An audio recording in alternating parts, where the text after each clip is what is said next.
Raymond Patriarca Jr., often overshadowed by his infamous father, Raymond Patriarca Sr., carved out his own reputation in the underworld, particularly within the New England Mafia. His influence, though more subtle, was marked by a blend of ruthlessness, strategic alliances, and a keen understanding of the criminal landscape. Here's a story detailing why he was feared, unlike other drug dealers, and the key events that contributed to this fearsome reputation. The legacy and early days. Raymond Patriarca Jr. inherited a powerful and well-organized criminal empire from his father, who had ruled the New England Mafia with an iron fist for decades. The elder Patriarca was a legendary figure, known for his tight control over the New England crime family, often referred to as the Patriarca crime family. When Raymond Jr. took over in the early 1980s, many doubted his ability to maintain the same level of control and influence. However, Raymond Jr. was not just a mere successor. He was a student of his father's methods. While his father was feared for his sheer brutality and cunning, Raymond Jr. took a more sophisticated approach. He was known for his shrewdness, his ability to maintain alliances, and his understanding of the importance of discretion, especially in an era when law enforcement was increasingly using wiretaps and informants to dismantle organized crime. Strategic alliances with New York. One of the key reasons Raymond Jr. was feared was his strategic alliances, particularly with the New York Mafia families. Unlike many other drug dealers who operated independently or within smaller, less organized groups, Raymond Jr. understood the power of alliances. He maintained close ties with powerful New York families like the Gambinos and the Genovese, ensuring that his operations were protected and that he had access to resources beyond New England. These alliances made him a formidable figure, not just in New England but also in the broader criminal underworld. It was understood that anyone who crossed Raymond Jr. was not just dealing with the New England Mafia, but potentially with the full might of the New York families as well.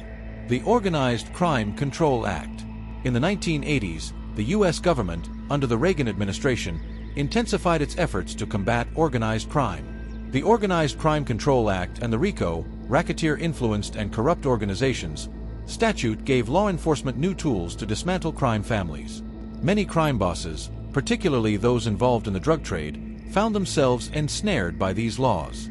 However, Raymond Jr. was able to navigate these treacherous waters with a mix of caution and cunning. Unlike other drug dealers who were more exposed due to their direct involvement in narcotics distribution, Raymond Jr. kept his hands clean. He operated through layers of intermediaries, making it difficult for law enforcement to directly tie him to any criminal activities. The fall of rival drug dealers.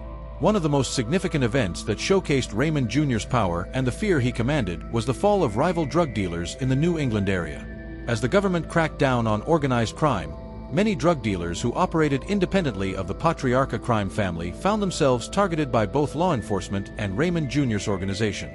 These rival dealers often met with tragic ends, mysterious disappearances, brutal murders, or sudden arrests. It became clear that Raymond Jr. was not just another drug dealer. He was a crime boss with the power to eliminate anyone who posed a threat to his empire. This ruthlessness was a significant departure from his father's style, but was effective in its own way. It sent a clear message to anyone who might consider challenging his authority. The power of fear and respect. Raymond Jr. also understood the power of fear and respect in maintaining control. While his father had ruled through a combination of fear, loyalty, and a strict code of conduct, Raymond Jr. adapted to the changing times. He was less about public displays of violence and more about quiet, calculated moves that left no doubt about who was in charge. Those who dealt with Raymond Jr. knew that he was not someone to be crossed. His reputation was such that even whispers of his involvement in a matter could cause a chill to run down the spines of those in the know. This fear was not just because of his power, but because of his unpredictability and the knowledge that he had powerful allies who could act on his behalf. The decline and legacy. Despite his efforts to maintain control, the increased pressure from law enforcement eventually took its toll on the Patriarca crime family. In the 1990s, Raymond Jr. was indicted on various charges, including racketeering, and was eventually convicted. However, even in decline, he remained a figure of fear and respect within the criminal world. Raymond Patriarca Jr. was feared not just because of the crimes he committed, but because of the way he operated. Unlike other drug dealers who were flashy and reckless, Raymond Jr. was a methodical and calculating crime boss who understood the value of alliances, discretion, and strategic violence. His influence extended beyond New England, and his name became synonymous with power and fear in the criminal underworld. Thanks for tuning into Sika True Crime Docs. If you enjoyed this story, don't forget to like and subscribe for more captivating tales. Your support helps us keep bringing these stories to life.